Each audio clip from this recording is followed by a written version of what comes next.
听着追击，撤！撤！快撤！快撤！周先生啊，真是对不住啊！你看，万万没有想到，你吕世清是个插签的汉奸。李世清人呢？跑了呀！但你放心，我早晚我逮着他，我弄死他，给乡亲们报仇。白总，什么情况？这二黑头花的跟个泥鳅一样，又让他溜了。我看看情况去。哎，我说，跑了，跑了。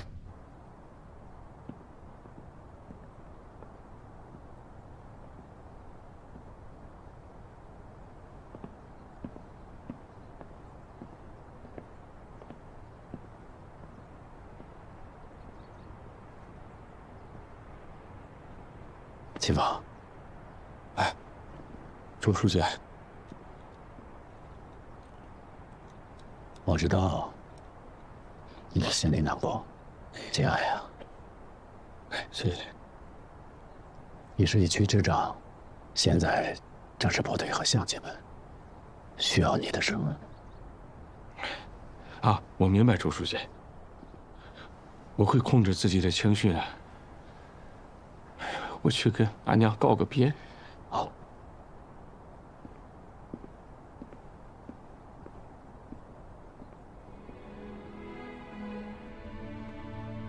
呀，儿子长大了，儿子懂事了，成熟了，以后还会更成熟的，你放心吧。儿子现在啊，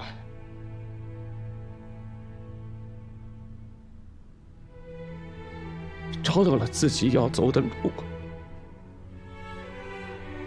我会坚定地走下去。你放心，呀。直到大王庄所有的百姓、古城的百姓、全国的百姓都过上自由、独立、平等、幸福的生活。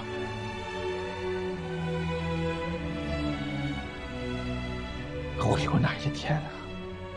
你放心吧，你放心吧。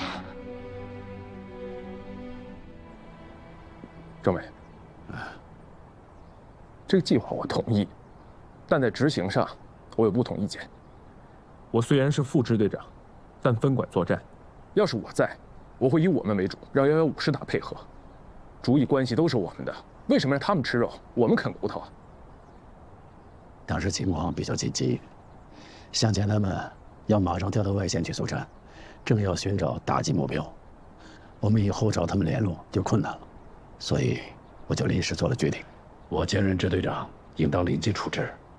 以后有类似的情况，我尽量先和你商量。不过，白总啊，山东115师都是共产党领导的队伍，不能你我分得太紧了。我们共产党的军队呢，是党指挥枪。作为政委和党委书记，我也有最终决定权。我不是共产党员，我也不打算加入任何党派。我只想做一名军人，一名优秀的中国军人。孙光先生生前曾经申请加入中国共产党，他留给我的信你也看过了。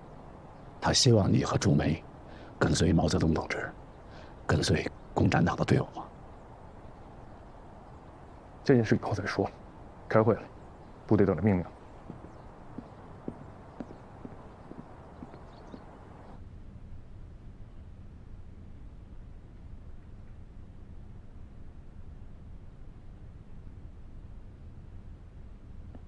都到齐了吧？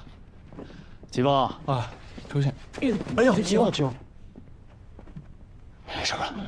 啊，行，没事没事，哎，没事，坐坐，没事，周先生，坐下来，没事。我没事，周先生，没事没事。我呢，先说一说关于审问孙玉林电台报务员的情况吧。这样，经审问确认了孙玉林和山下聪用电台秘密联络，并商议共同行动的协议。我就说怎么能那么巧？哎，鬼子在黄沙河被扫荡，他们就在河南闹事儿。协议具体内容是什么？据报委员说，日军的协议呢是进攻不超过黄沙河，黄沙河以南归孙玉林的部队。大家伙觉得山下聪会这么做吗？不可能，山下聪就是欺骗陈秋顺和孙玉林，表面上说把吕家寨这个村庄让给孙玉林，暗地里派黄协军来抢地盘。报委员呢也说了，这个二黑头打进吕家寨，孙玉林就发电报来质问山下聪，但是山下聪说，李少华当部队呢属于鲁苏战区的，不归他管。鬼子不可能不进攻河南岸，不可能，对，不可能。四方的队伍都打成一锅粥了，我是趁着混乱才逃回来的。你认为这次行动没有成功是什么原因？孙玉林他们没有果断地杀掉吕世才和自卫队的骨干，才造成了黄协军、李团长两面受敌，要不然孙玉林就完了。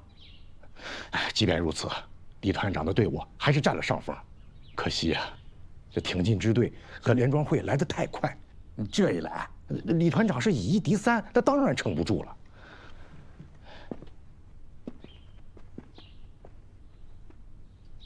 你确定是八路军的主力到了吕家寨？我确定，挺进支队的队伍经常来吕家寨，好些个人我都认识。很好，我正要捕捉八路军主力的动向。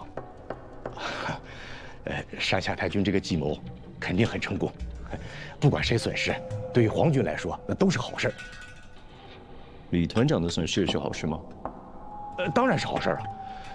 有了这个损失啊，他就不能再跟皇军叫板了，他没底气了。鲁苏战区那边啊，也肯定不会再容他们。你是一个不错的谍报人员，可惜暴露得太早。白总，你怎么看？这件事情毋庸置疑，所以我们更加要做好准备。日军今天就有可能越过黄沙河，向吕家寨等村庄进攻。如何应对敌人的进攻？你来布置一下吧。联庄会这几个村庄啊，大家把寨墙和炮楼修得都不错，村民也久经战阵，尤其是那个吕家寨。上次呢，日本一个中队都没打下来，可见战斗力也非同小可。而且昨天晚上刚刚打了胜仗，缴获了一批武器和弹药，士气正旺。我看可以分头坚守，大家互相支援，这样不仅能分散敌人的兵力，而且我们机动部队还能创造机会。这都是你们一区的村子，你觉得呢？周先生，我觉得副支队长讲的很对呀。从刘村的这个经验上来看呀，日伪军扫荡的实力啊，并不雄厚。首先，他们那个大炮不多。敌人他遇到难啃的村子啊，他会绕过这个村庄，继续搜寻我们的主力部队。所以我赞成呢各村坚守。那咱挺进支队呢，一定是悄悄的隐蔽在野外啊，找到时机袭击敌人，让敌人首尾都不能兼顾。庄区长，我们挺进支队的任务都安排好了。我顺嘴，我看他行了，不解释啊，不解释，以后说话注意。好，我注意。白总，你下达命令吧。好。各区区小队协助各区村民做好抗日准备，挺进支队跟我找合适地点休整，准备随时机动作战。按照副支队长的指示，2区和3区的在河南的村子，也要做好准备。是。太君，下一步我去哪儿效力啊？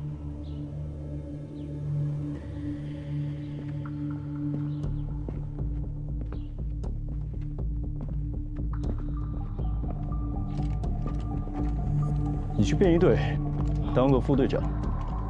便衣队负责收集情报、安插线人，并且监督皇军手下的中国人，也包括军人。您的意思是，便衣队还能监督警卫团？黄协军？对。庄自强嘛，很努力，但是我对他的工作成绩并不满意，你明白吗？明白。太君，那既然您给了我这个职位，我想说一点我的怀疑。你说。在吕家寨啊，我天天跟这个吕世才，还有这个一区长庄奇峰接触。庄奇峰，啊，庄自强的堂弟，大王庄人。啊，我一直拿他当个小人物，没想到他当区长给我们造成了不少的麻烦。太君，可别小看这个人，这个人很聪明，诡计多端。你说你的怀疑。我怀疑张志平是共产党的插签的。哦，快进！你看我，你看我，外母哈，俺饿的都乐开花了。俺乐开花啊，英子，等俺说完了，你还不得乐得结了果？快说啊！咱们呢？要回家了，真是啊！别这么蒙俺，俺去了。蒙你俺是狗。咋回事？你等会儿。你快说呀，咋回事？说。115师的部队啊，今天晚上打古城，让他们配合。组织上说呀。打下古城以后，让咱们根据情况决定自己呀是留下还是跟部队走。当然是跟着部队走啊！俺也是这么寻思的。3年了，终于回家了。3年了，俺终于能戴着汉奸的帽子了，参加八路，上阵杀敌。跟吕世才、庄奇峰在一起的时候啊，我明显的感觉到这2个人在说起张志平的时候，态度不一样。吕世才那是真恨呐，他觉得张志平当了汉奸，抢了他女儿，强行的做了他的女婿，那恨不得一刀杀了张志平。可是这个庄奇峰在说到张志平的时候啊，表现出来的那个愤怒不够真实。他还总是劝这个吕世才说什么事已至此啊，也不要太过生气，什么抗战总会胜利的，到时候呢，女儿外孙就都回来了。我听不出有什么问题。他也没说张志平会回来的是吗？没说，但是我觉得有2点值得怀疑。一是这个庄奇峰啊，总是回避说张志平；二，庄奇峰也不再让吕世才通过关系继续去争取张志平回去投奔八路军。据我的了解，他也没有通过张家庄张志平的父亲去策反，这就有点说不过去了。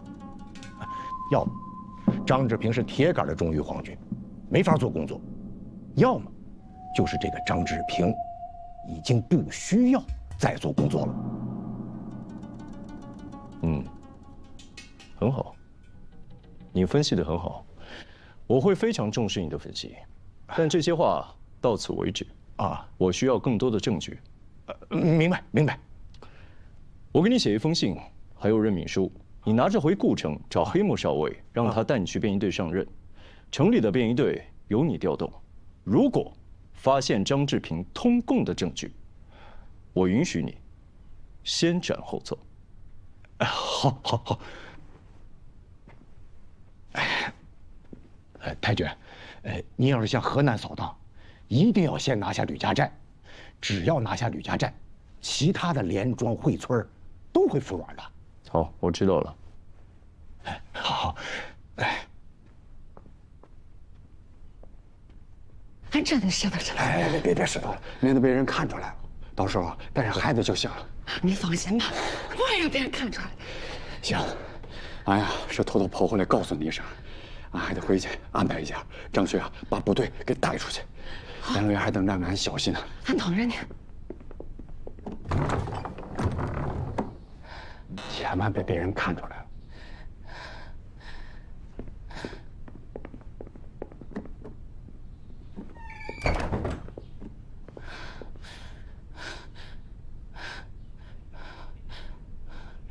老李，通知留守的军官过来开会。是。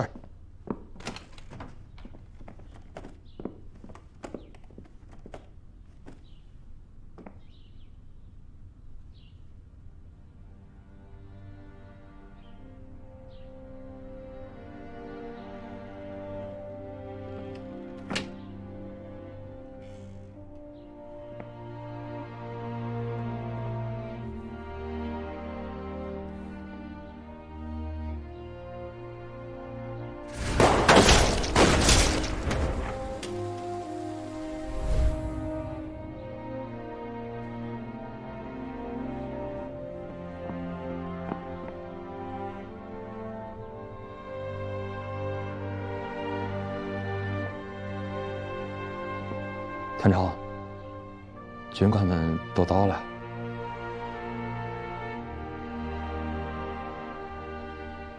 老李啊，我还有点事儿，得回家一趟。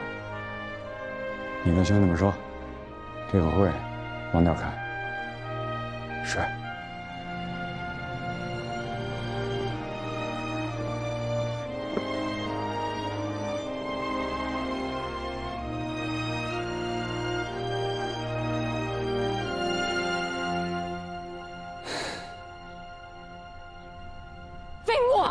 你嘴你小点声！你小点声！俺也是党员嘞，你为什么不问俺的意见？就算是投票，那也是你逼你。张志平，你汉奸还没当够吗？吕平同志，介绍你入党的时候说得很清楚啊，俺是你的上级，咱俩之间是上下级的关系。他还是你家人嘞，就不能问问俺的意见？你不能听俺一次吗？英子，留下来就是为了更快的把鬼子给赶跑。坐下，坐下。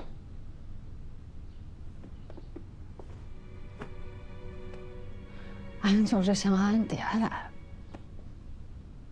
还有咱的娃，到现在还没见过他姥爷和他爷爷奶奶。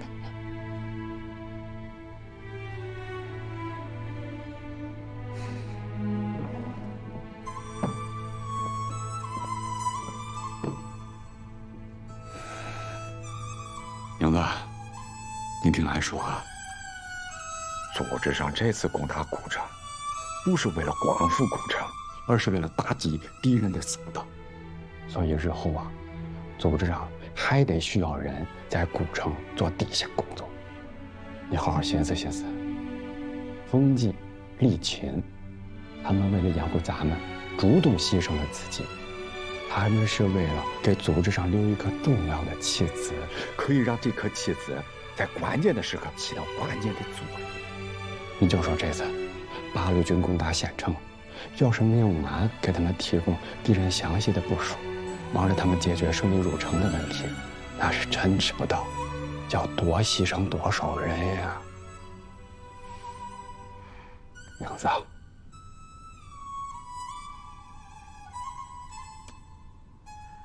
呀，你到底是个么态度啊？俺可不想命令你啊！你都提冯继、李勤嘞，俺还能说么呢？人家命都能舍，俺还有么不能忍的呢？英子，俺理解你的感受，俺也想俺爹娘啊。你又说又说，在家俺都一个个孤苦伶仃的。英子，你放心，等把鬼子打跑了，俺跟着你去吕家寨住，好好的孝敬孝敬老泰山。就不怕别人说你是倒插门的？这嘴呀，是长在别人身上，但是这日子是咱自己过的。倒插门那算个啥？英儿，俺跟你说句心里话啊，要是没有你呀，俺这当汉奸的日子是一天都待不下去了。净捡好听的说。俺说的是心里话。再说了，俺爱你，这可是组织上的要求。等回去了，俺倒要问问真假。这种事你还好意思问啊？正不能问。能问，能问。哎，行了，俺也该回去了，安排一下。往这8路总进城，咱可不能抱怨。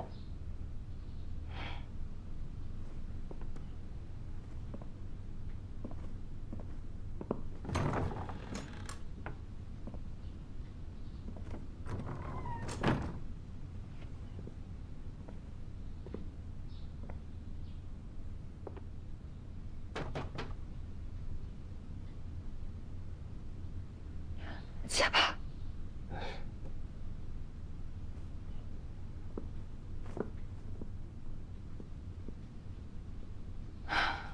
可能是骨头太好些的，说起来，哦，你我他心里心开火火火些太可是，也没事。我马上带你去便衣队就职，你的生活就由那里安排。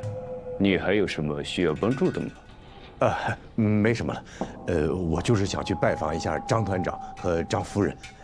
吕英那可是我伺候过多年的大小姐，请您告诉我他们家的地址。那办完就职，就让便衣队的人带你去吧。哎，好好。黄沙川南にある村はほとんど反日勢力になったらしいな。奴らは頑丈の防御兵を立て、それを拠点として抵抗しているじゃないの。可能性ありますね。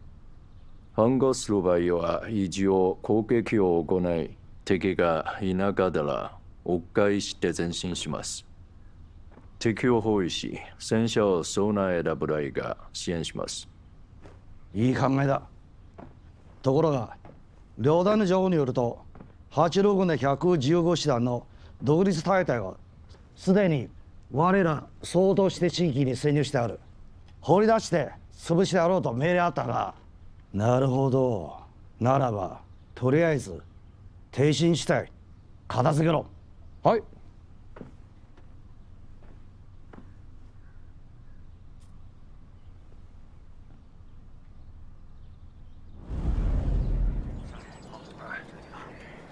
老赵，我建议咱们的部队休息到下午4点开始行动，向日军出击。接敌以后呢，2、3中队吸引敌军到松山一带的山区，1中队打着独立团的番号向白日村方向机动。别要那么着急，部队现在太累了，需要充分休息，最好明天早上再行动。可是独立团在敌军后方潜伏的时间太长，很可能今天晚上就攻打古城。我们早一点把敌人的主力吸引过来，他们的行动也会从容，更顺利一些。张伟，我们为向前做的够多的了。昨天晚上的战斗，敌人不可能不知道。如果我们主动挑衅敌人，会暴露我们诱敌深入的企图。侦察员和骑兵我都派出去了，敌人早来咱们就早打，晚来咱们就晚打，让部队多休息。报告，讲，敌人开始向吕家寨、张家庄等村庄发起进攻了。我回来的路上还看见3个日军的骑兵在向这个方向过来。你看，咱俩也不用争了，去通知骑兵连连长，让他找几个枪法好的战士，3个骑兵打死2个，留1个回去报告。是，去吧。通远，到，通知所有部队集合，准备出发。是。哎，绿莹，是前辈，哎呀，是前辈啊，你怎么来的呀？哎呦，我来看看你啊，这好久不见了，你看看。快进来，快进来，给志平打电话，让他赶紧回来。是，来，你拿着。您太客气了，俺家什么样啊？乡亲们都还好吗？哎呀，好着嘞。俺给您沏点茶。啊，哎呀，你爹呀，可想你了。光听说有了外孙儿，也知不道这外孙啥样。这不是吗？兵荒马乱的，非要让我进城来看看，回去好告诉他。那你告诉俺爹，他都有2个外孙呢。我这个乖乖，哼，那你爹还不得高兴坏了？还不得给张光福要一个，回去当孙子养着。现在这个世道啊，咋可能送他回去？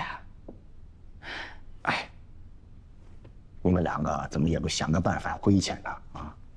哎，这要是回去了，你爹他爹那还能亏待了你们？现在呀，张家庄、吕家寨跟共产党区政府的关系都可好了，不会把你们当汉奸的，啊！谁不想回呀？可回不去呀。这为什么就回不去呢？哎呀，事情把你办完了，你快给俺拉了俺村和俺爹的事儿吧，俺可想知道了。啊，好，那我就跟你说。日军撤了，把伪军留下来了。很可能是按计划清兵支队把鬼子给引走了。哎呀，看着鬼子们去打老周，咱帮不上忙啊，周琦。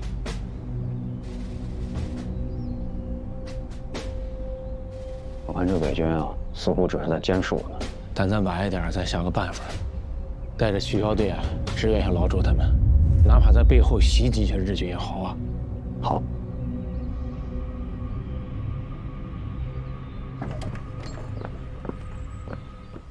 你要是回去，可有福享了。你还是劝劝志平，回去吧啊！事情把你白劝了，俺和志平回不去了。还是因为志平啊？哎呀，这个志平怎么就想不明白呢？就当初要是回去了，那你爹把这个联庄会的会长让给志平，那共产党的区政府就在咱们村儿，那现在志平说不定都到区里头当官去了呢。哟，志平来了，志平回来了。志平，俺总算是见到俺爹身边的人了。快点啊，准备好酒好菜，俺要跟石青白喝酒。你看，俺把这事给忘了。石青白，那先给志平拉了，俺去后边弄点吃的。好，走，石青白，走。哎呀，这好久不见了啊！来，喝水。好。但石青伯啊，俺得提醒你一句，这是在城里，不能把这共产党挂嘴上，那是要掉脑袋的呀！啊，哎呀，不都是自己人吗？怕什么呀？我知道你们两个呀都不喜欢鬼子。哎，石青白，这话您是越说越没有规矩了啊！这在城里，对不住，在那边习惯，一下改不过来。哎，不过说句真心话，我是真劝你们两个回去。你爹他爹都让我捎话，叫你们回去。先不说这些，等一会儿啊，俺去给你拿个好东西。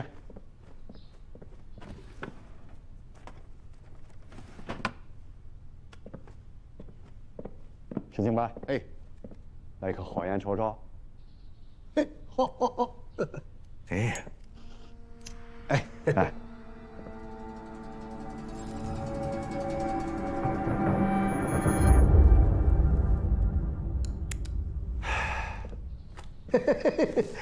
哎呀，这个日本烟儿是好抽啊！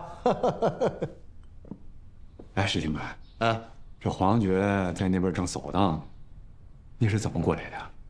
嘿，可不容易了，我是夜里走的，过封锁线的时候，好几次差点被抓。那进城没被查吗？查了，还搜身了呢。那警察呀，把我身上带的这点钱全给我搜走了，才放我进来的。哎，听说共产党那边查的也很严啊。哎，这你就不懂了。来，你看看，这是什么？哎，这叫路条。哎，那上边有区长的大印，我跟区长熟得很，在那边畅通无阻，这点事不难办。原来石青白在那边还真是有点关系啊。跟你说句实话啊，我这次过来，那边的庄区长也让我给你捎个话，只要你回去，就给你个支队长干干，他不比这边差。怎么样？能答应不？这事儿啊，得让俺想一想。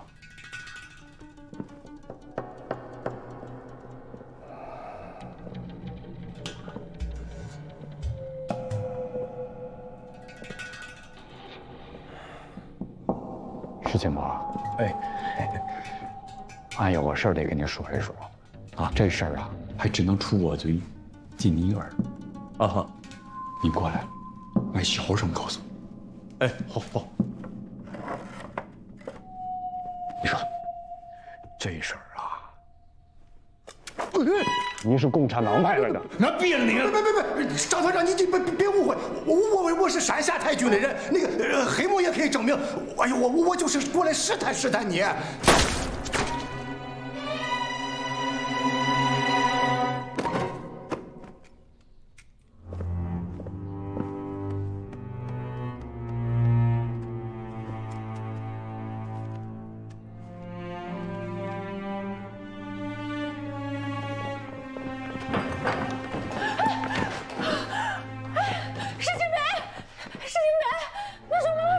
报告了，俺杀错人了，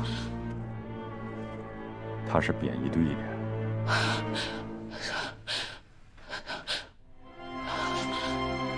好嘞，叫几个人把尸体抬，跟俺走。是。4号があるぞ。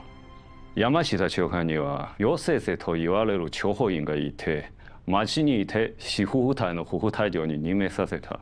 彼を就職に連れていたところ、会いませんか、彼と。情報機関については聞かないつもりだった。だが見に行ってもよい。国家を探るからな。うん。彼を長治兵の家を訪ねていた。帰ったら呼んでくるぞ。うん。バカ野郎！看见了。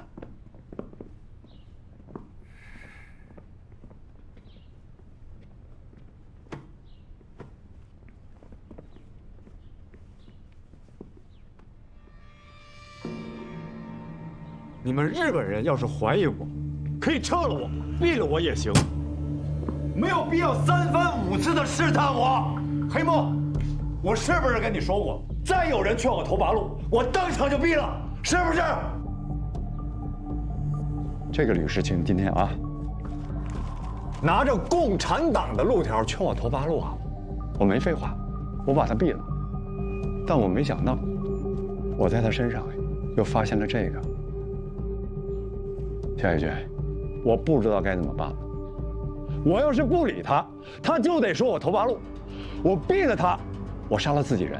我现在是里外不是人，您看着办吧。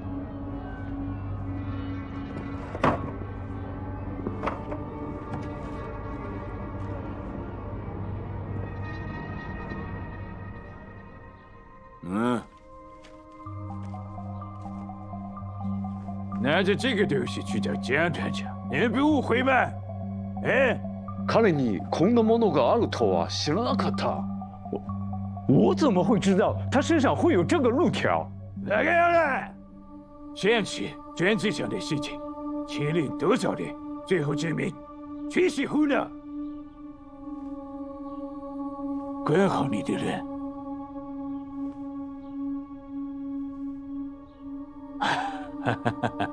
极品君，过来。不就是一个人嘛，小事情嘛，啊？谁让这些人干这些蠢事的？晚上我请你喝酒，给你压惊。多谢小野君的信任，但是请客这种事情，还是让我来。今天晚上在我家，我请2位一起喝酒。我相信。绝对不是黑木太君的指使，是吕世清自作主张。谢谢你的信任，他只跟我说去你家拜访你和你的夫人，我什么都没有交代他做，真是的，误会，狗开的。这样，晚上我按你们的规矩罚酒赔罪，让他多喝2杯。走。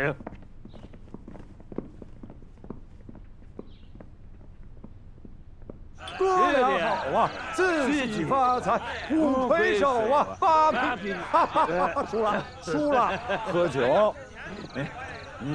哎，好事成双，再敬黑木太君一杯。是，团长说的对，好事要成双，我再敬太君一杯。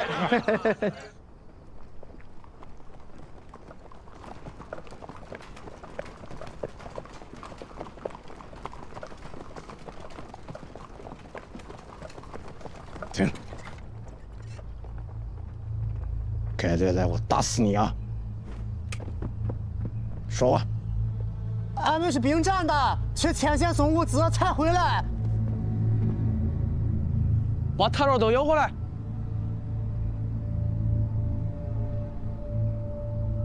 哦，是李队长，怎么才回来呀？皇军把八路赶到山来去了，太远了。哦，等着，我给你们开城门去。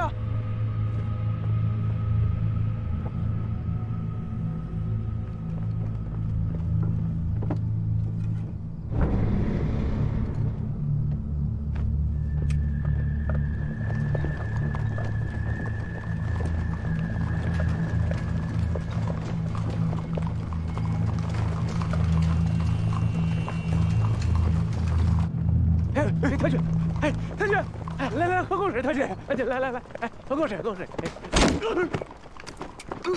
别动，对，行动。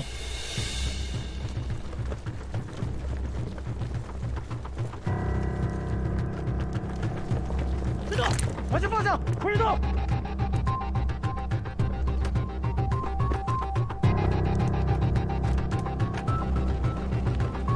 快，跟上！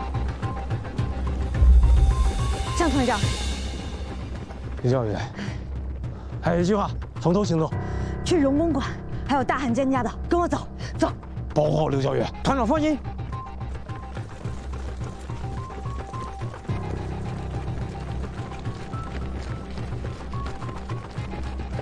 带路去兵站。哎，好，长官长，别急。哎，太君。张大队，到！给太君们表演一段山东快书，助兴。好，能不能先从说两句啊？说的不好别见怪啊。当那个当啊！闲言碎语不要讲，咱表一表山东好汉武二郎。啊！这武僧学拳到过少林寺，功夫练到8年上啊！好，江团长，打电话问问什么情况？是。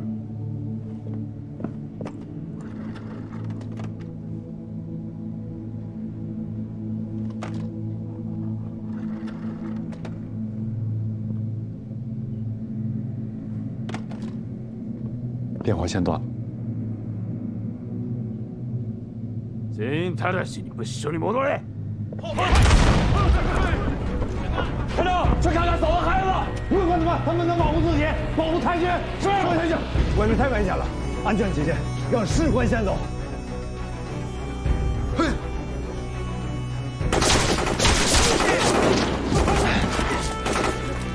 行下去。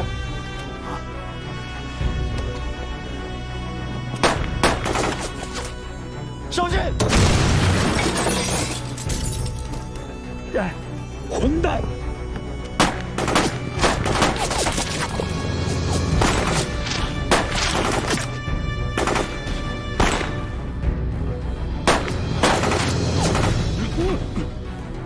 张大力到，保护太君，守住门口，还有枪弹，别让他们进来。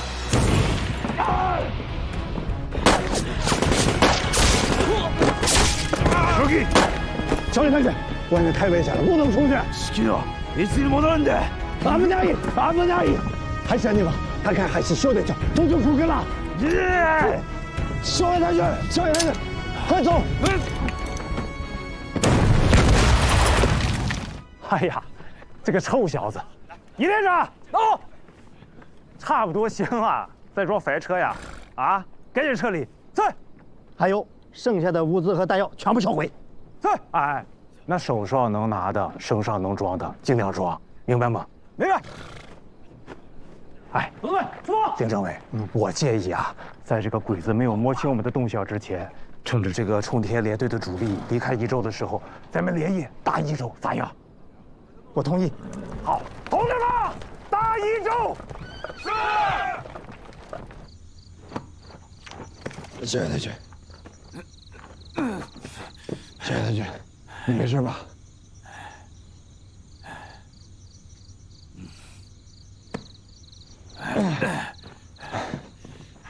太君，没事吧？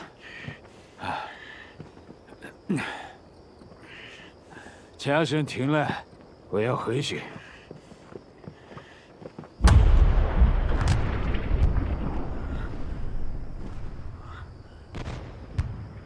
しまった。そこは総統部隊の兵団だ。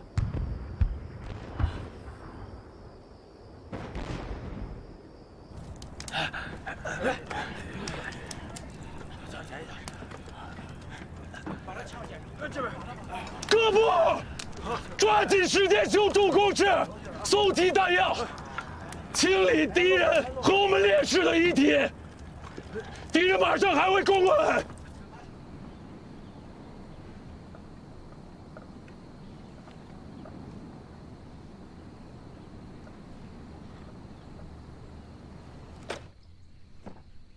校長の連絡途切れだ。何かあるかな。おどけ。今関心が我が軍がすでにこの地域敵の主力部隊を抑えた。抵抗の115した中に挺身地帯もある。その後ろ6キロあたりに岡沢連隊相当している。もう逃げられないぞ。敵は逃げられないように我が軍再攻撃準備し、フラフラの前でこの2つの部隊を全滅させろ。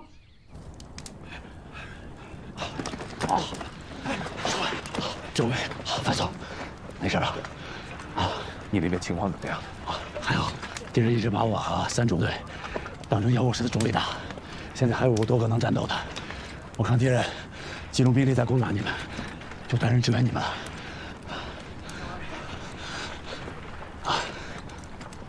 弹药快打光了，后面的地形也不利于坚守，我们已经退无可退了。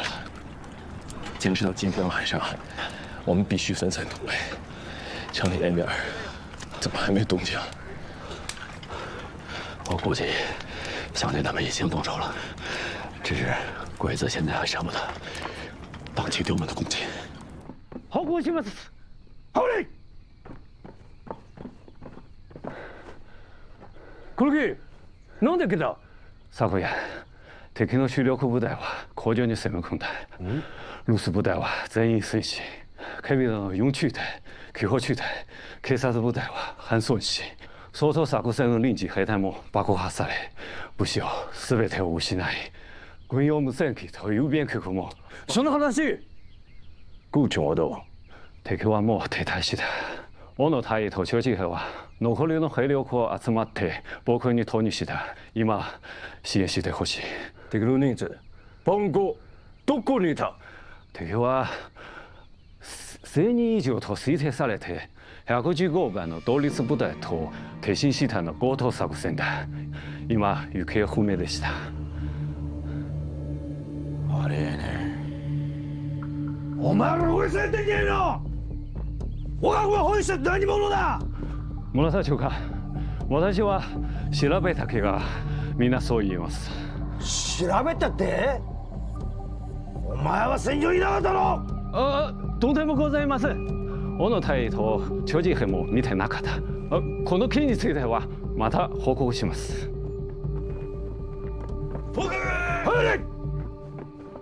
カット中隊はすでに攻撃準備が整っておりますので、直ちに攻撃してもよろしいでしょうか？大佐、予算本部から連絡です。読め！敵軍の主力部隊は大戦に飛び出し、イシュを包囲していると。イシュは飛翔地帯に陥り、村田連隊は敵本隊を囲むために直ちに帰るようにと言いました。マジだよ。いや、敵が我が軍をわざとこちらに引き寄せてきた。長官、イシュ援護しろ！いや、しかし大佐殿、敵を乱すのがいけません。奴らはすでに支えきれない状態ですから、ぜひ最後の突撃を生かせてください。今度こそ必ず奴らを全滅させてきます。よし、俺は先に出発。お前に指示がやる。はっ。砲撃隊、特殊砲弾隊、我们新四队。はっ。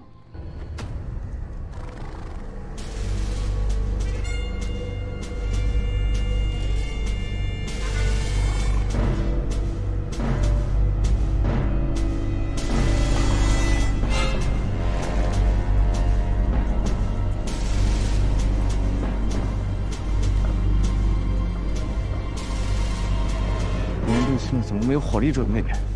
快，通知中队长，敌人上来了。是。什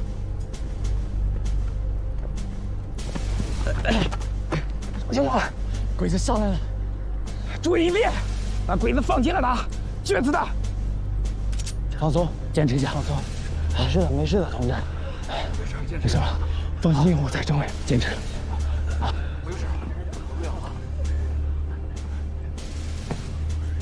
好点睡。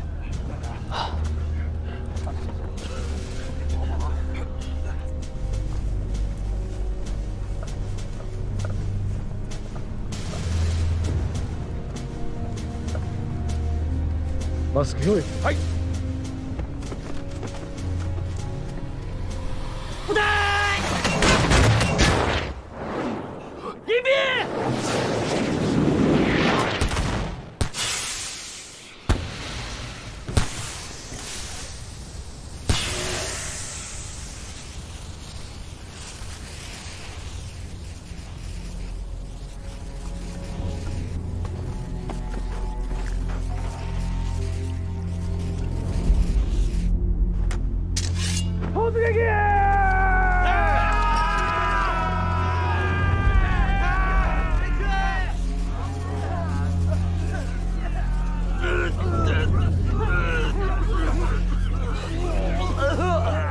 不好，敌人使用了毒气弹，预备队用湿毛巾护住眼睛口鼻，跟我上，快！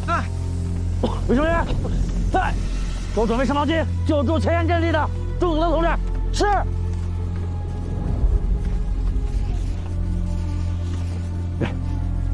加料的。好。走。同志，给政委。好，再点水壶。是。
满天冰花。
不让开，甩！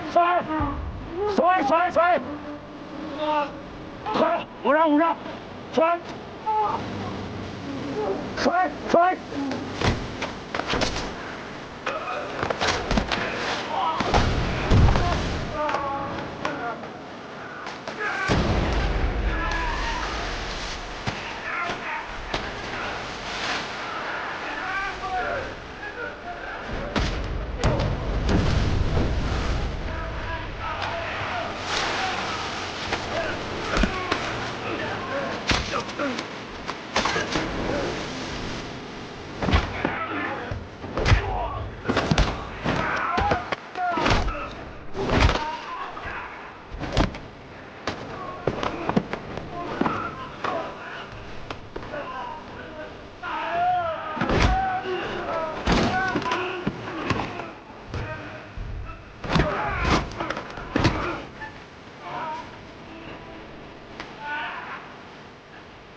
你上来。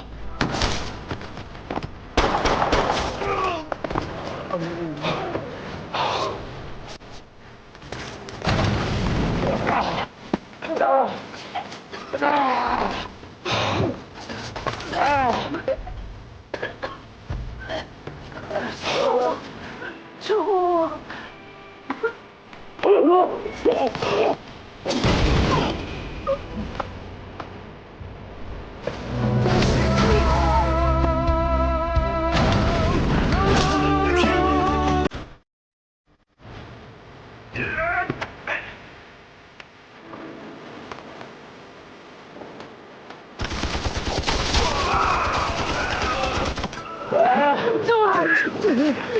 政委，我进入过了，怎么办？出血的连着，把伤口那都摘了。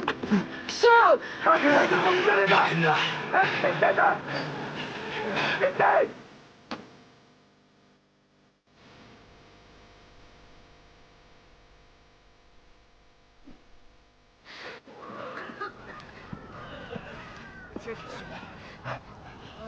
没事吧？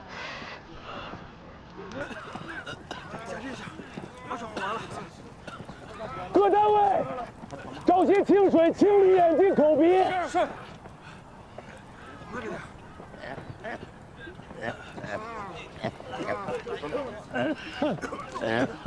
老周，你怎么样？我给你口罩呢。没事，没事。副支队长，政委把口罩给我了。怎么能随便拿所长的口罩呢？你别批评他，我没事儿，我原来肺就不好。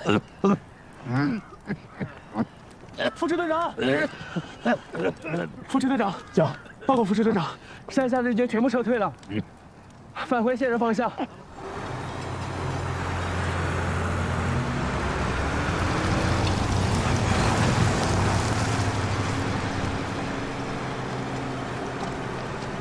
お願いします。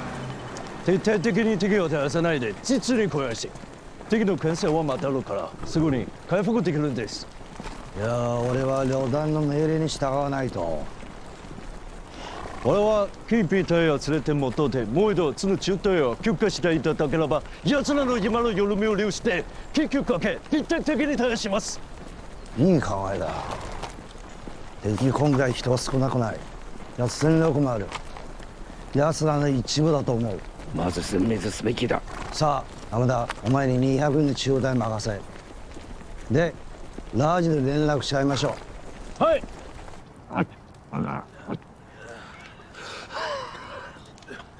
部队清点完毕了，损失太大，600多人，3个中队，现在就剩200人，只能编1个中队了。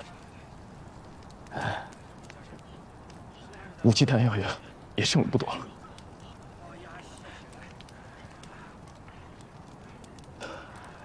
不管怎么样，我们还是打破了敌人的围剿。我估计向前他们已经得手了。不管怎么说，我们的4中队还是完整的啊！就这么拉抽屉似的反复，我们什么时候才能组成一支正规的兵团，跟日本人较量一下？怎么，泄气了？不是泄气，我着急。现在正面战场也没有多少收复失地的好消息，以后呢？要是这样，我真不知道什么时候能把日本人彻底赶出中国。汶池旧战，你不是都看过了吗？里边的很多观点，你也都赞同。现在就是最艰苦、最漫长的相持阶段。没事吧？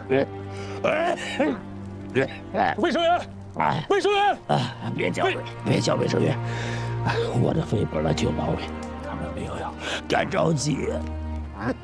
报告，讲。后方发现部队项目前进，声援部门有好几百人。继续侦查。是。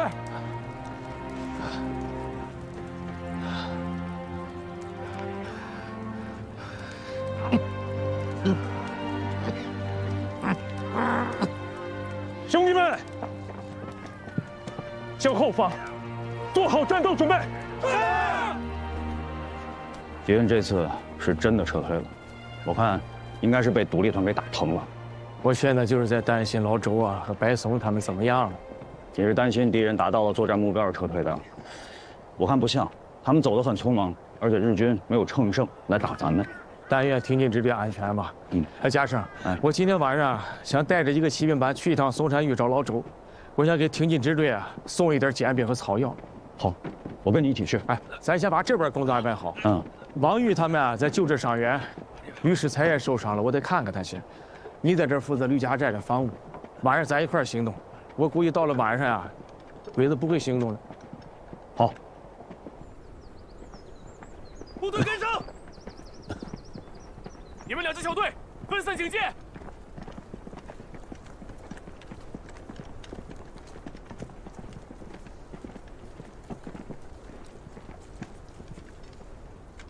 这位是刘公子柏松副支队长吧？是的，我是刘柏松。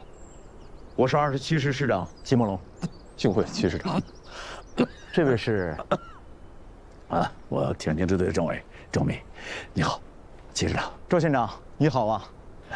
顾城县的抗日成就远近闻名，真是令人钦佩，辛苦了。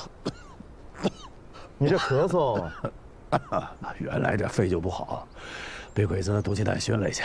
那正好，我部队里有一个日本留学回来的军医，让他给你瞧瞧。不大艰难，拉毛病了。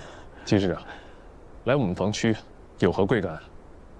我就直说了，我的防区被小笠原联队进攻了，我们在东山岭坚持了3天3夜，日军调来了航空兵还有重炮，我们损失惨重，实在是坚持不住了，才退到贵防区，希望能够在此休整，再做打算。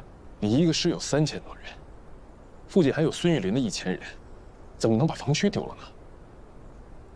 你们八路军是有协同作战的意识，可我们这边有军有难，八方不动。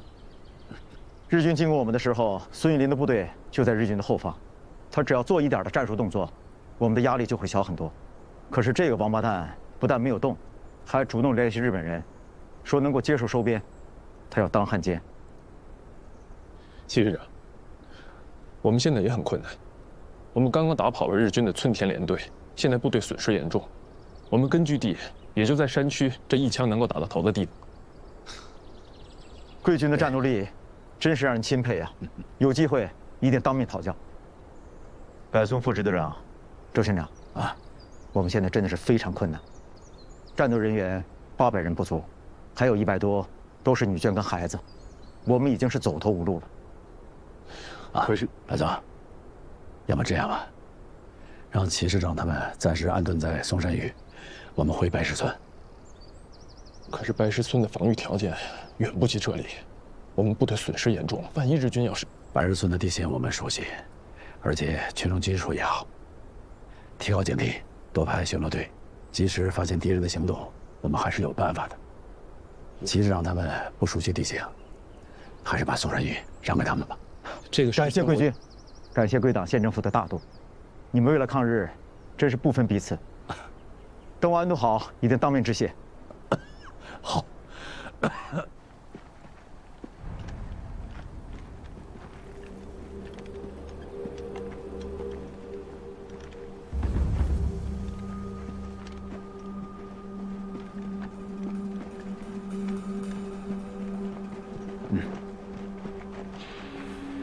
調査、前方に敵の2つの敵部隊が発見されます。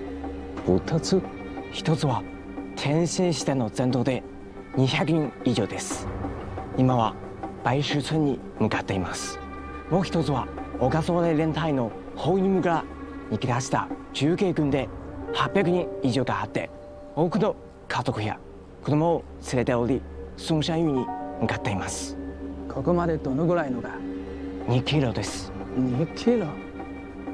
中佐、奴らは負け移動で追いかけて全滅します。いえ、部隊を軍事で待機しろ。成功は続けて前へを偵察しろ。老伯，小朱啊，来，你们啊一定把家守好了哈，一定要防着敌人杀回马枪，啊，处长放心，乖。大家把物资口袋都绑好啊，不要影响城区战斗。准备好，立即出发。好。哦。哎，夏生，哎，你分析，你说老周和白松他们是在白石村，还是会在松山峪呢？要是我决定，我会去松山峪。为什么呢？那里更利于防守。你讲的有道理，那咱就去松山峪。好。张局长，哎，回来了。杜神已经慢着。张局长，你慢跑，你慢点，慢点。这是我配的创伤药和跌打膏，我让王区长拿着，他说没有你的批准，他不能要。没办法，我只能来找你庄区长了。张局长，你们就收下吧，这次是我自愿捐赠的，就当上次那个事的补偿吧。到现在，俺这个心里还过意不去呗。杜神医。我们西药确实不够，需要这些草药给伤员救治。好，那咱就留下了啊。这样，老吴，来，啊，你把杜神医给咱这些草药啊，全都记上账，回头咱要偿还。好，来拿着吧。谢谢杜神医啊。啊，偿还，区长，你说这个话就见外了。你们八路军帮俺打仗，死伤了多少人啊？这个账，俺们拿什么还啊？大鬼子，咱们都是一家人。我不会骑马，我要会骑马，我就跟着你们一块去看伤病员去了。你讲得好啊，杜神医，谢谢你，啊。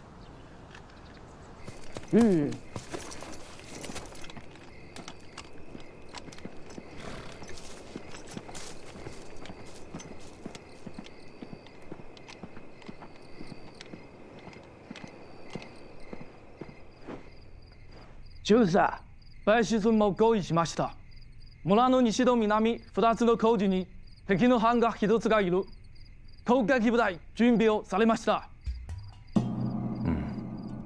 松山峪から頼りがあるか。通信の報告では、有利の地形が確保され、いつでも発砲開始できます。今回は夜間基地を仕掛けるんだ。部隊は待機して市中まで午前2時。他の準備をせずに白石村と工事1箇所奇襲しろ。はい。松山峪はどうですか？彼らに伝えろ。女性は言ずに孫仙宇を砲撃して大規模攻撃の捕虜をしろ。驚かせてやれ。白石村尋問の像を阻止しろ。はい。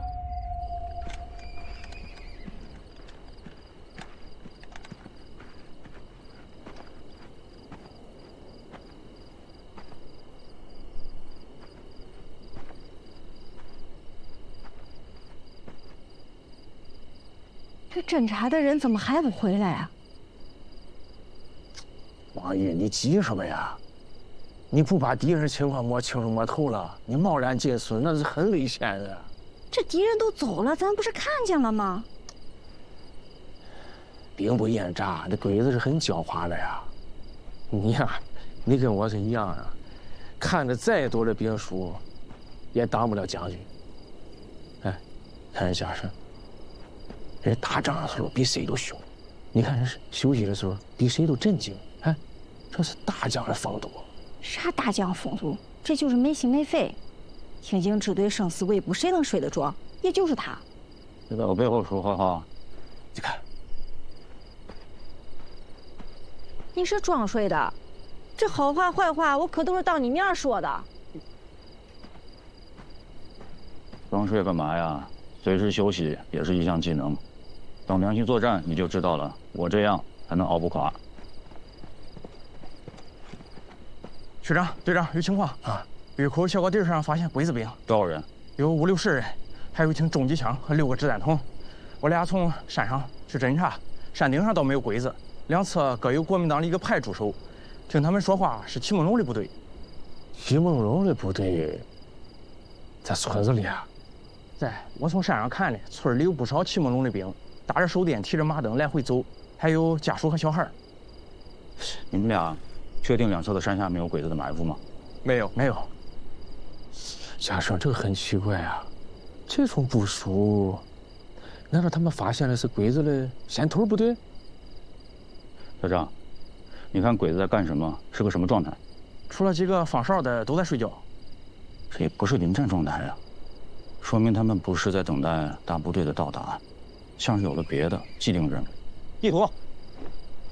那这个挺进支队也不在宋山峪，要不咱走吧，去白石村找找。不，老玉，你先别急。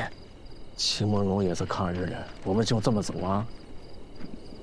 那实在不行，咱就骑马过去，给鬼子一顿手榴弹，然后咱就走，也算是提醒齐梦龙了。你先别急，你让家生好好分析分析啊，他比咱们俩懂军事，咱听听他的意见，好不好？家生。你给分析分析，什么情况呢？这是？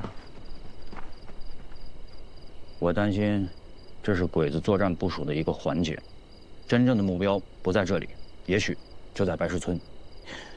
这支小队呢，是用来阻止齐梦龙去增援白石村的。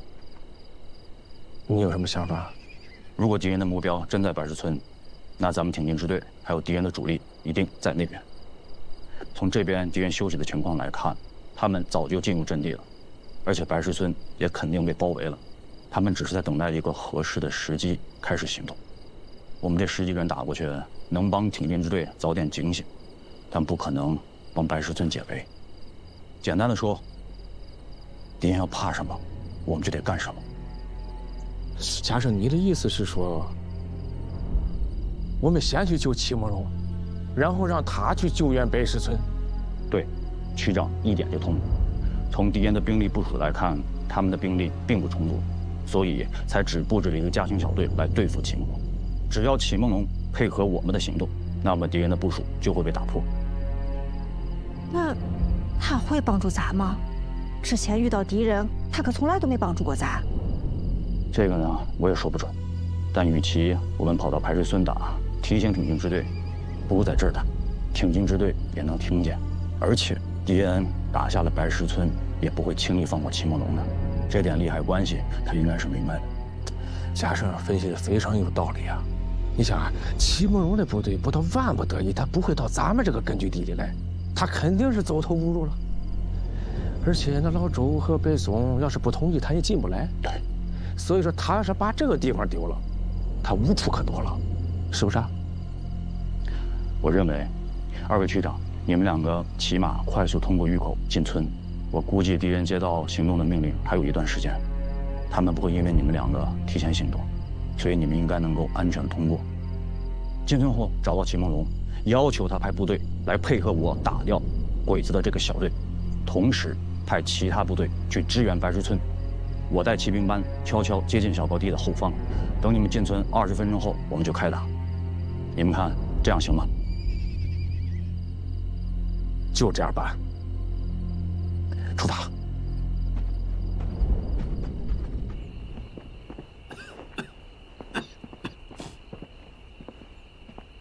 周政委，巡逻队发现敌人。什么方向？敌人有多少人？具体兵力不详，但现在已经把村庄包围了。但是他们一直没有行动，我估计他们的兵力不够雄厚，想趁我们睡着之后发动进攻。你打算怎么办？我派人加强了2个小高地的防御，只要这2个小高地在我们手里，敌人很难打进白石村。而且现在我把所有的部队集合，叫他们准备作战。现在就看秦梦龙了。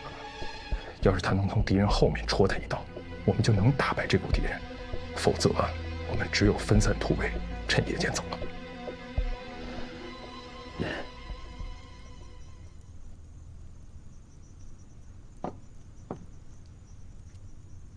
就这么巴掌大的地方，没有粮食，也没有人，不是久留之地啊！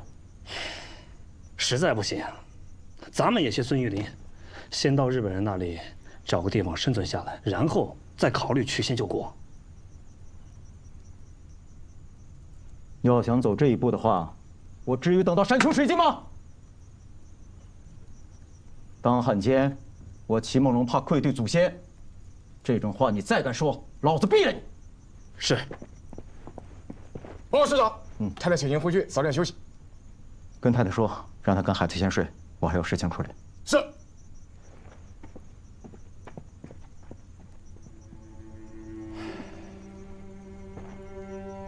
女眷、孩子，平日里都是咱们的宝啊，可战时就成了负担。要不是因为这些家眷，咱们还能冲出来不少的弟兄。哎，你说共产党怎么没有这样的负担啊？我倒是挺佩服他们的军纪，就这样住在村子里，也没有欺负妇女的事情发生。哼，着实是令人佩服啊，纪律严明。报告师长，说共产党故城县1区的区长和副区长求见，说是有紧急军务。有请。是，里面请。你好，师长。我是1区的区长庄旭峰，这是副区长王玉。你好，二位久仰大名了，不知二位到此有何贵干呢？我先问一下，齐师长知不知道我们的挺进支队到哪里去了？知道。来，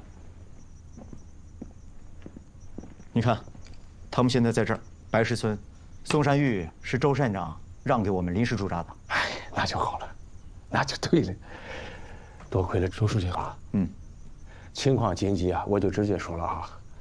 我们本来是带着一个骑兵班去找挺进支队，意外在咱这个村的村口发现了一个日军小队的埋伏点，所以现在我们估计啊，日军的主力部队就在这个北石村。村口这个日军埋伏的这个点儿，就是为了阻止你们去支援北石村的。所以现在我请求齐师长立刻调整部队，干掉村口这个埋伏点儿，同时出兵去支援北石村。师长，我认为现在我们的当务之急是应该立刻加强2侧山峰的兵力，这样才能确保安全，让我们进退自如啊！这个我们已经侦查过了，在这2个山头上没有日军驻守的兵力，只有我刚才说的村口那个日军小队埋伏点。我们的骑兵班现在已经悄悄地摸到了敌人的后方，他们随时可以发起攻击，配合你们的进攻。你说的这个日军小队很有可能是他们的先头部队，在等他们的后面的大部队。师长，我们现在可只有800人呀，而且还有家眷，自顾不暇呀。我认为我们现在应该立刻派2个连上山，坚守2侧山峰，这样才能阻止日军进入松山峪。关键的时刻，我们还可以沿着松山峪向后山撤退。我们从敌人的枪口底下跑来统治你们，可你们呢，只想着自顾逃跑，还是不是抗日的队伍了？王宇，你先别急，咱们这个事儿让齐师长你自己考虑一下。师长，咱们可就剩这点家底儿了。齐师长，2位区长，不是我们不愿意出兵，而是现在我们弄不清楚日军的虚实啊。他们敢包围白石村，兵力至少不会少于2个中队，而我们现在手头只有7个连的兵力，拿出4个连来保护松山峪的家眷，剩下的3个连来消灭村前的日军家乡小队，还算有把握。如果再去支援白石村，怕是力不从心啊。越是在这个最困难的时候，我们要联合抗日啊！都是中国人啊，这个时候得一条心嘛。否则我们一定会被敌人一个一个击破。其实让你想一想，如果鬼子顺利地占领了白石村，下一个目标就是你们无处可躲。为什么村口正有一个埋伏点啊？有2个作用：第一，它就是为了阻止你们去支援白石村；第二，它是要黏住你们，等待他们的大部队过去支援。那你们怎么办？齐师长，尽快决断呀！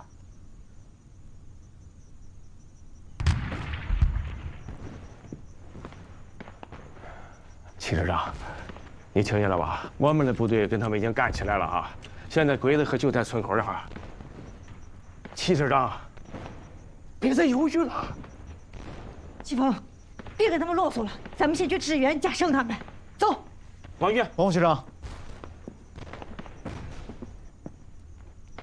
你一个女人都敢去冲锋陷阵，难道我们这些爷们儿会当缩头乌龟吗？嗨，师长，陈参谋长。2侧山头的2排按兵不动，留下1个连固守松山峪，其他的部队马上集合，让战团长带1个连去攻击村口的日军，其他的4个连你跟我绕过小高地，支援白石村。是，师长，既然这样，你就别去了，我自己带队就行了。我当然要去，我要让八路军的弟兄们知道我齐梦龙还有咱们的部队不是忘恩负义之辈。好，齐师长，我跟你一起去。白石村情况我比你更清楚一些，而且我过去以后呢，我能更好的跟挺进支队保持联系。王宇，你和团长打村口打鬼子的时候，一定要注意和加胜的联络。收到。走吧。走。就是松山峪の方で先に戦い始めました。気づかれたに決まれる。支援阻止は準備できたか？ご指示通り、マシンガン6つ待ち伏せしています。合図にしてくれ。ただし白石村に吸収せよ。はい。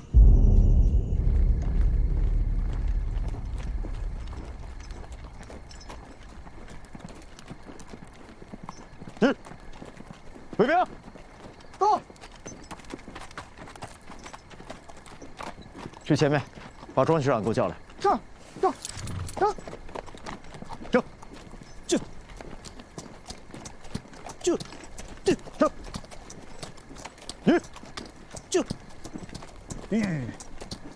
齐师长，你找我。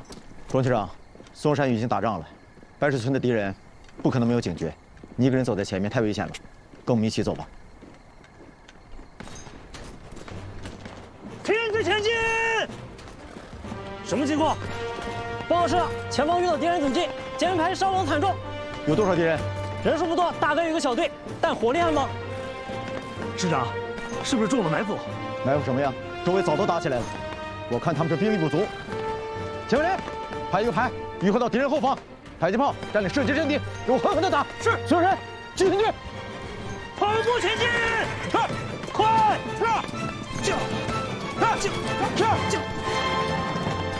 報告です。白石村の敵が前から警戒したので、我が軍が攻撃し損なった。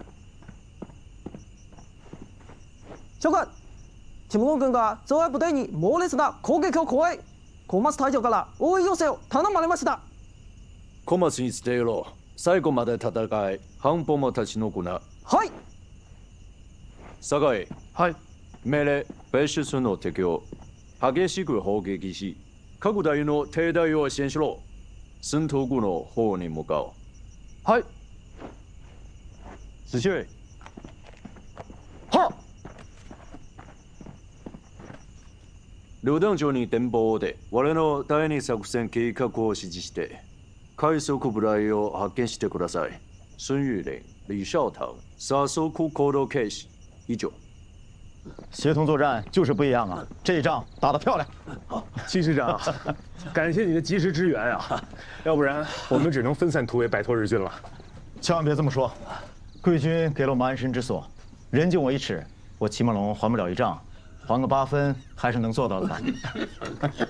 周书记，老周，你这戚师长，你过谦了。周书记，喝点水。来，喝水。报告师长，说，松山峪村口的日军分队已被全部歼灭，跑了几个被邱队长的骑兵追上去，全给砍了。干得好！王玉呢？哦，他安全，去看伤员了。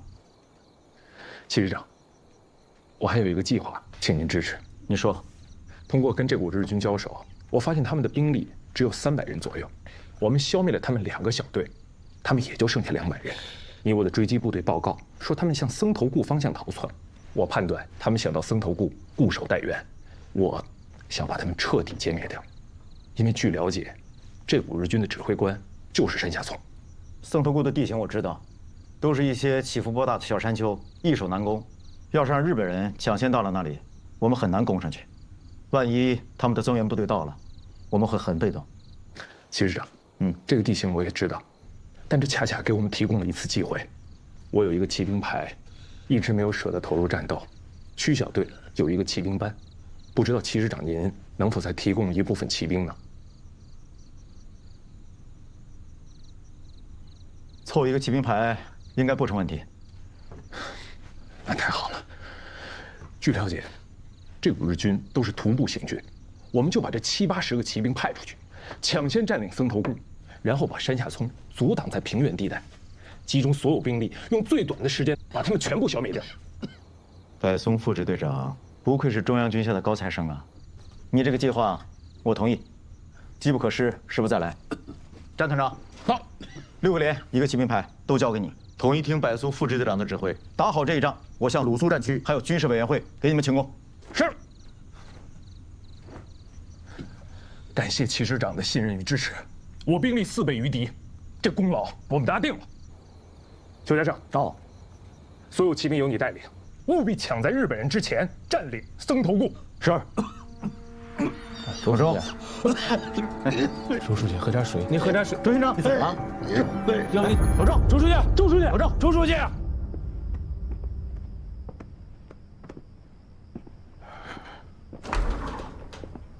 大晚上的找我有什么事儿？来，看看这个。山下聪让我以皇协军第7团的番号，配合李少棠的第5团，占领松山峪，彻底消灭齐梦龙。如不服从，明天就派飞机轰炸他们。上贼船容易，下贼船难呐。既然统一改编为皇协军，那就得听日本人指挥了。这山下聪，老子暗地里帮他干了多少事儿，还不知足，非要我彻底戴上汉奸的帽子。老陈，你说怎么办吧？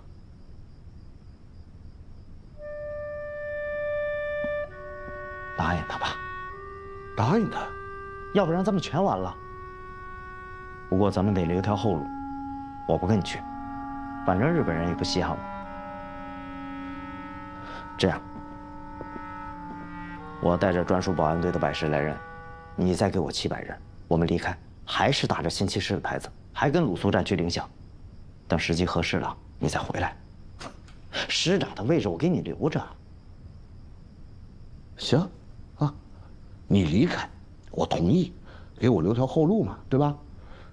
可是你这又要番号又要人的，是不是有点趁人之危了？你给了人，给了番号，我将来才好为你说话呀。要不然怎么证明你是曲线救国呀？那行，你不同意也行，我一离开，就发表一个和你决裂的宣言，宣布重建新骑士，脱离你过来的全部官升一级。到时候，我估计你手下跑不光，也剩不了多少。你跟老子玩这套啊？你信不信我现在就毙了你？你下个命令试试，看进来的人是毙了我还毙了你？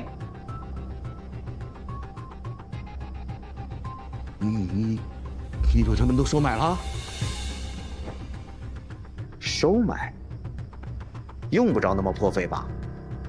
你天天花天酒地玩女人，从来不管部下的死活。我不过是帮他们解决了该解决的问题。还有，你知道新骑士有多少人不愿意跟你当汉奸吗？要不是我替你解释，你脑袋现在还能在脖子上吗？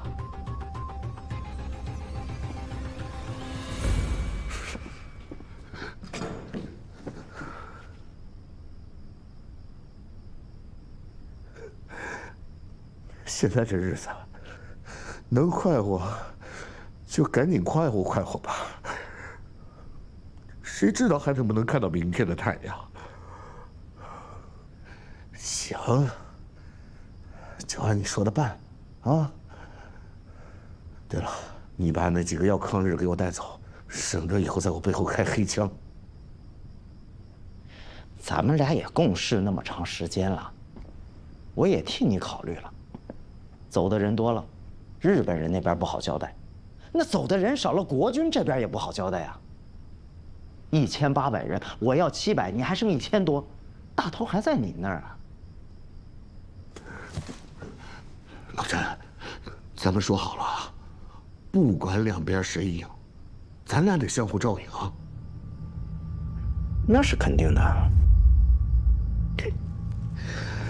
现在想想，还是日本人厉害。这帮精卫也不喊我，不说别的，就说这法币吧，跌的都不成样子，还没人日本军票好用。我看这日本人垮不了。这你就不懂了。刚听的广播，德国进攻了苏联，现在是英国和苏联都参战了，就看美国了。不是，你不是说美国人和日本人好着呢吗？还卖好多东西给他们呢。此一时彼一时啊。走着看吧。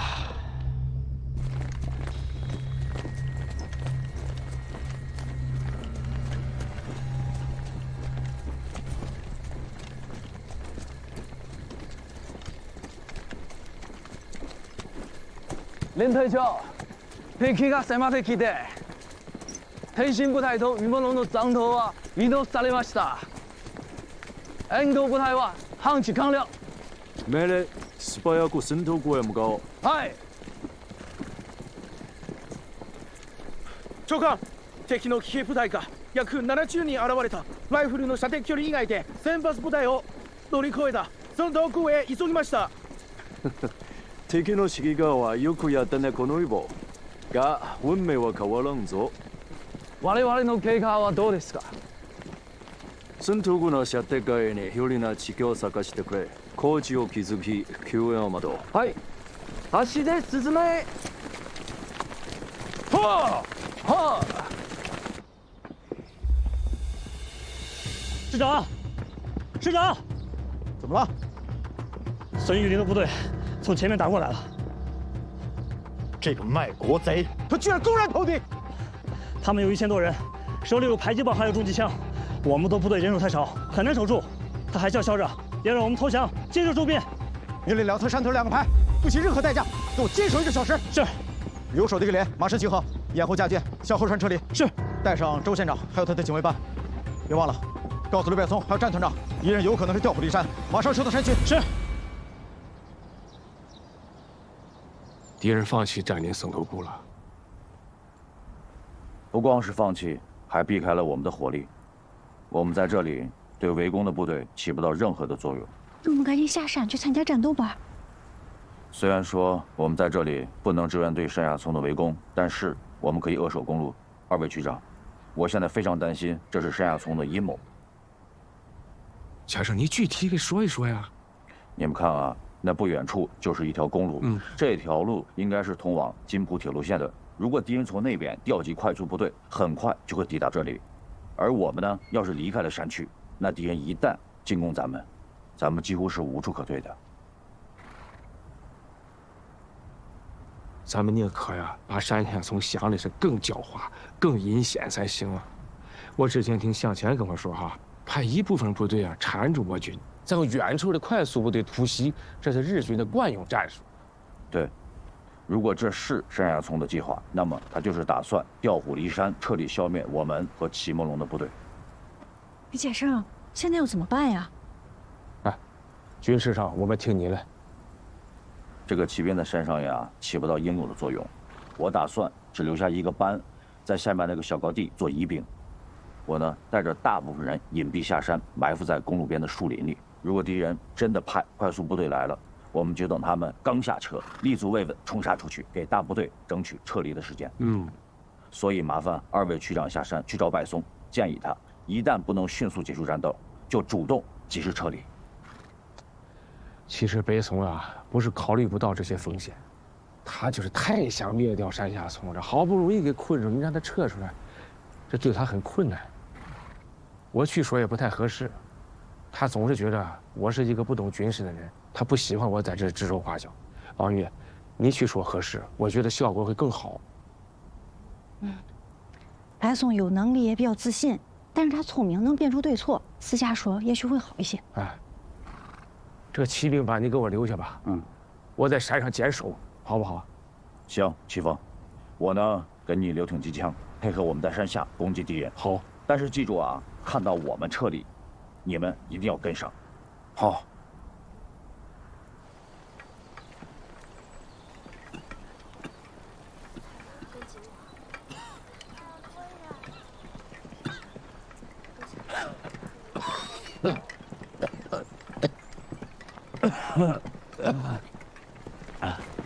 师座，师座，前面山沟遇到了敌人阻击，山顶上膛的部队。这些狗汉奸，真是想把咱们赶尽杀绝。传令下去，占领前面的回马岭，坚持到天黑，想办法突围。是，所有人加快行进速度。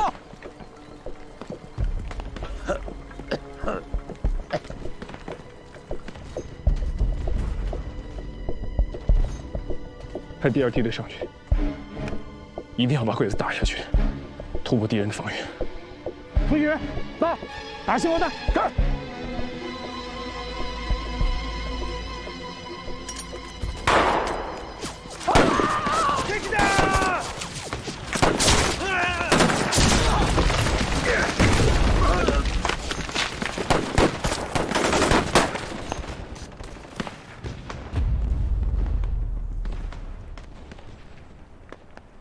命令、敵弾の分隊、敵の第二集団に対して阻止射撃を。はい。テロ部隊、プレイ。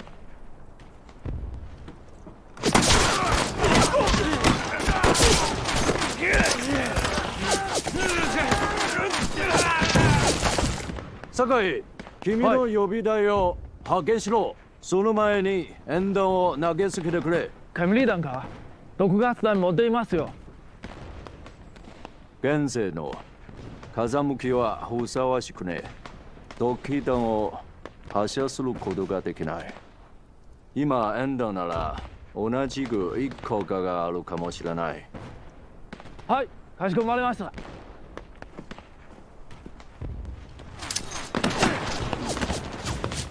阻击弹！阻击弹，快撤！快撤！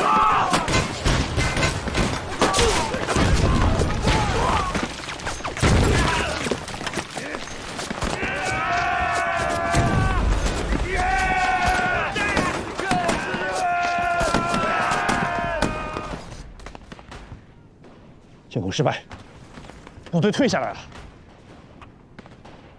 我方战场指挥官完全没有判断能力，那是发烟罐，根本不是毒气弹。日军都没有戴防毒面具。二梯队没上去，他们也坚持不住了，退下来也好啊。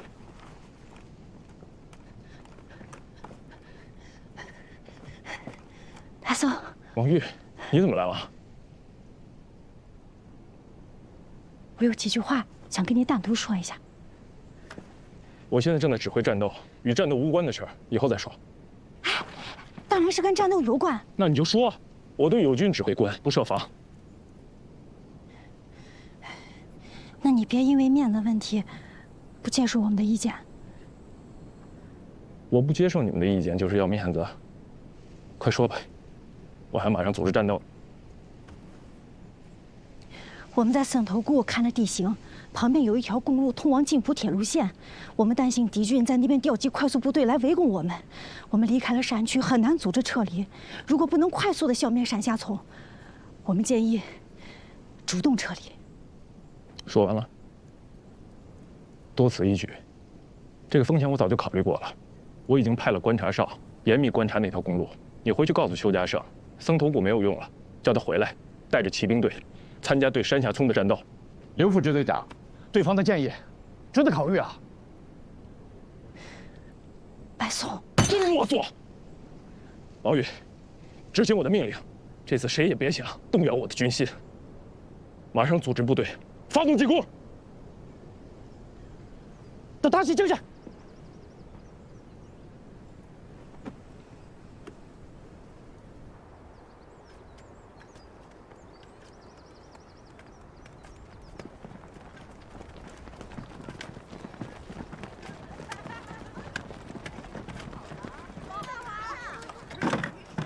弟兄们，攻势继续加高！后面的弟兄，时刻注意情况。谁家的孩子呀？带回去。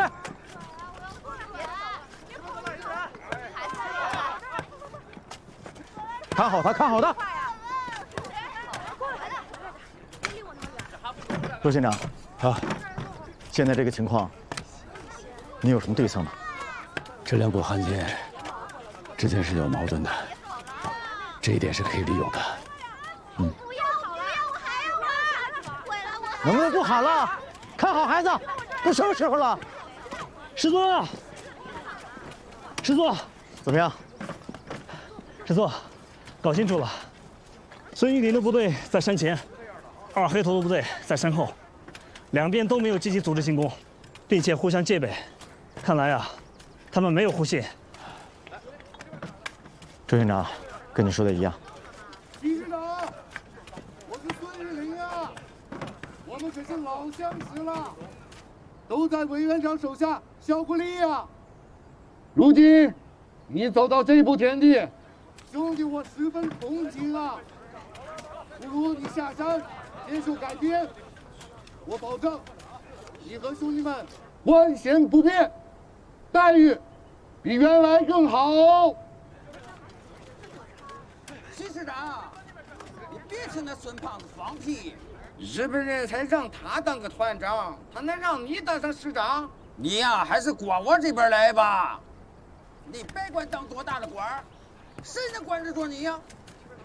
你是要地盘有地盘，要钱有钱，要女人有女人。你们都别喊了，我跟弟兄们商量一下。然后派个代表跟你们谈，谁给的条件好，我骑马王跟弟兄们就跟谁走。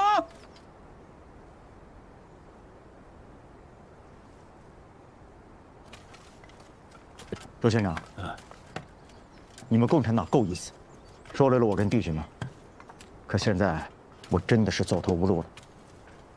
带着这些家眷，我没法打。但是你也别误会。我齐梦龙就是死了，也不会当汉奸。我现在只是下一头靠，一有机会，我就宰了他们，接着抗日。现在的问题是，你们怎么办？他们容不下共产党。我无权干涉你的决定，但是我要给你一个忠告：不能投靠李少棠，他是一个没有信用的人。我也这么想。但是呢，一旦你下去投靠了孙玉林，李少棠会占据高地，偷袭你们，连孙玉林一起打。我看啊，我可以给你一个建议。你说。王玉。家长啊，该说的我都说了，可是白松他不听，他让我回来传达命令，命令所有的骑兵回去参加进攻山下村。现在怎么办？命令必须服从。走，我们去找齐凤。好。李团长，我们师长想知道，下山跟了你们，我们能得到什么好处？嗨，你少给我来这一套。那齐梦龙是什么人呀？啊，他是官帽子堆里出生，金银窝子里边长大，经过讲武堂，蒋介石那老头子亲授的将军，他能跟我这个绿林好汉？我们师长啊，请您放心，他绝不会投靠李少堂。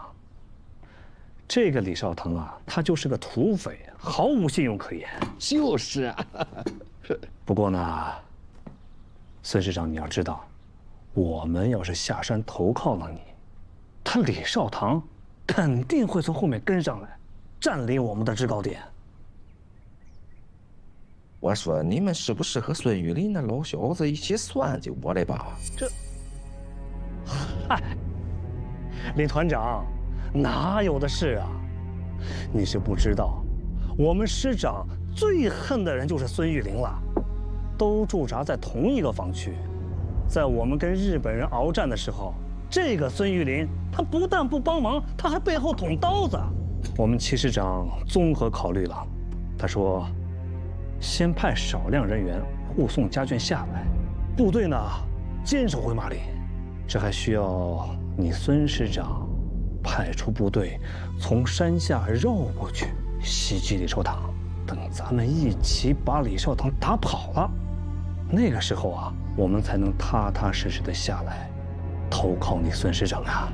你别跟我耍心眼子，你还嫩点儿。老子办事就看划算不划算，这天下的事都是买卖。今天这个买卖，我看不上，我感觉要赔本啊。好，那李少堂早就想收拾这个王八蛋了。你们在高处火力支援，我派部队过去，一定能干翻他。那，你回去跟齐师长说，齐师长他要是愿意来找我啊，我给他留好地盘，啊，吃香的喝辣的。他要是愿意跟孙玉林那个老小子混，我们井水不犯河水，大路朝天，各走半边。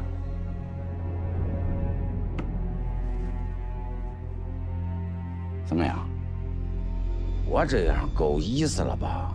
李团长，您的意思是，您要撤？我说你这帮人啊，我就知道你信不过我。